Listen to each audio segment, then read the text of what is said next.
জয় গৌর, জয় নিতাই।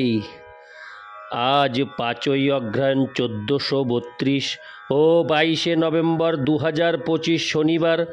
আজ আমি চৈতন্য চরিতামৃত পাঠ করছি। শ্রী চৈতন্য চরিতামৃতের মধ্য লীলা প্রথম খণ্ড 11 অধ্যায় শ্রী চৈতন্য মহাপ্রভুর বেড়া কীর্তন লীলার শ্লোক 101 থেকে 111।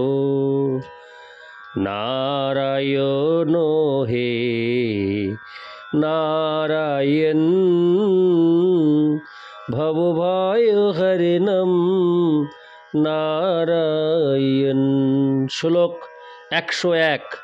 রাজা কহে শাস্ত্র প্রমাণে চৈতন্য হন কৃষ্ণ, তবে কেনে পণ্ডিত সব তাহাতে বিতৃষ্ণ। শ্লোকার্থ।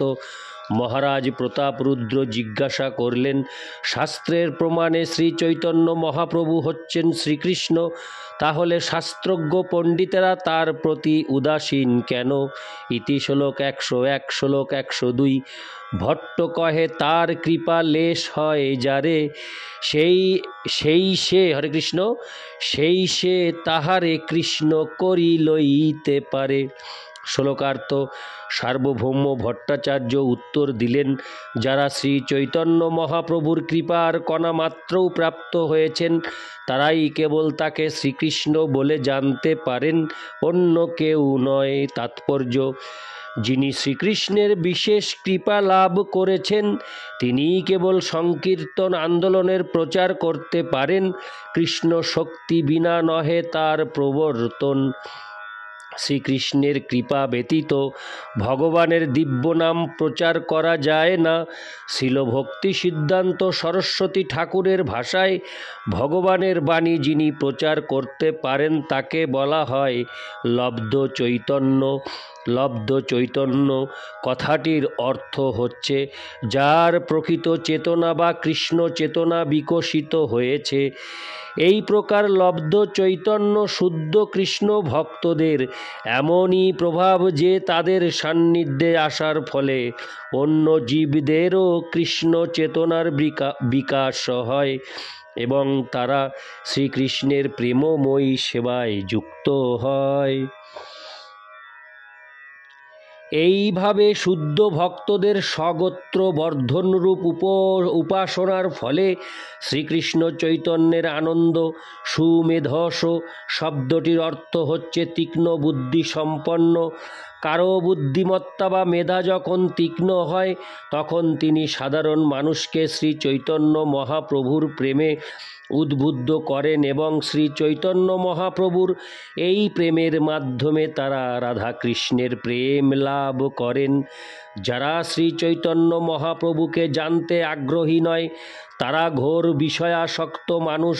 তারা যতই পেশাদারি কীর্তন নর্তন করার চেষ্টা করুক না কেন তাতে তাদের কোনো পারমার্থিক লাভ হয় না। শ্রী চৈতন্য মহাপ্রভুর চরণে পূর্ণ বিশ্বাস না থাকলে মহাপ্রভুর সংকীর্তনে যথাযথভাবে নৃত্য গীত বা কীর্তন করা যায় না।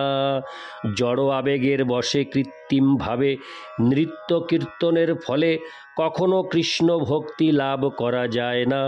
ইতি শ্লোক 102। শ্লোক 103। তার কৃপা নহে যারে, পণ্ডিত নহে কেনে, দেখিলে শুনিলে হো তারে ঈশ্বর না মানে। শ্লোকার্থ। শ্রী চৈতন্য মহাপ্রভুর কৃপা না হলে তা তিনি যত বড় পণ্ডিতই হন না কেন, তাকে দেখা সত্ত্বেও তার বাণী শ্রবণ করলেও তিনি তাকে পরমেশ্বর ভগবান বলে জানতে পারেন না। তাৎপর্য: এই কথাটি অসুরদের বেলায়ও প্রযোজ্য। এরকম বহু আসরিক ব্যক্তি শ্রী চৈতন্য মহাপ্রভুর সম্প্রদায়ে আশ্রয় অবলম্বন করেছে এবং আপাত দৃষ্টিতে তাদের বৈষ্ণব বলে মনে হলেও তারা প্রকৃতপক্ষে ভগবদ্বিদ্বেষী। ভগবানের বিশেষ শক্তির দ্বারা আবিষ্ট না হলে সারা পৃথিবী জুড়ে তার মহিমা প্রচার করা যায় না। কেউ নিজেকে শ্রী চৈতন্য মহাপ্রভুর অনুগামী বলে প্রচার করতে পারেন এবং তিনি বিদগ্ধ পণ্ডিত বলে খ্যাতি অর্জন করে থাকতে পারেন এবং তিনি সারা পৃথিবী জুড়ে ভগবানের নামের মহিমা প্রচার করার চেষ্টা করে থাকতে পারেন, কিন্তু তিনি যদি শ্রী চৈতন্য মহাপ্রভুর কৃপা লাভ না করেন তাহলে তিনি ভগবানের শুদ্ধ ভক্তের দোষ অন্বেষণ করবেন এবং কিভাবে যে একজন প্রচারক শ্রী চৈতন্য মহাপ্রভুর শক্তির দ্বারা আবিষ্ট হতে পারেন তা বুঝতে সক্ষম হবেন না। যে কৃষ্ণ ভাবনামৃত আন্দোলন আজ পৃথিবীর সর্বত্র প্রচারিত হয়েছে, যারা সেই আন্দোলনের অথবা আন্দোলনের নেতার দোষ দর্শন করে তারা নিশ্চয়ই শ্রী চৈতন্য মহাপ্রভুর কৃপা থেকে বঞ্চিত। ইতি শ্লোক 103, শ্লোক 104। অথাপি তে দেব পদাম্বুজোদয় প্রসাদ লেশানুগৃহীত এ বহি জানাতি তত্ত্বং ভগবন্ন হিম্ন ন চান্ন একোহপি চিরং বিচিন্নন।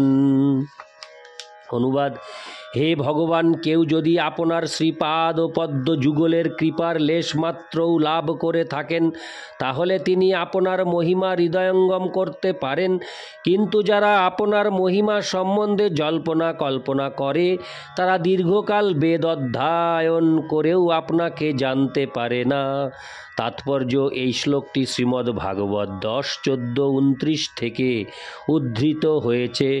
মধ্যলীলার ষষ্ঠ পরিচ্ছেদের 84 শ্লোকে এই শ্লোকটির বিশ্লেষণ করা হয়েছে। ইতি শ্লোক 104, শ্লোক 105। রাজা কহে সবে জগন্নাথ না দেখিয়া চৈতন্যের বাসা গৃহে চলিলা ধাঙ্গা, মানে ধে। শ্লোকার্থ: রাজা বললেন, এই সমস্ত ভক্তরা কেন প্রথমে শ্রী জগন্নাথ দেবকে দর্শন না করে শ্রী চৈতন্য মহাপ্রভুর বাসস্থানের দিকে ধেয়ে চলেছেন? ইতি শ্লোক 105, শ্লোক 106 থেকে 107। ভট্ট কহে, এই তো স্বাভাবিক প্রেমৃত মহাপ্রভু মিলিবারে উৎকণ্ঠিত চিত, আগে তারে মিলি সবে তারে সঙ্গে লঙ্গা, মানে লয়ে, তার সঙ্গে জগন্নাথ দেখিবেন গিয়া। শ্লোকার্থ: সার্বভৌম ভট্টাচার্য উত্তর দিলেন, এইটি প্রেমের স্বাভাবিক রীতি।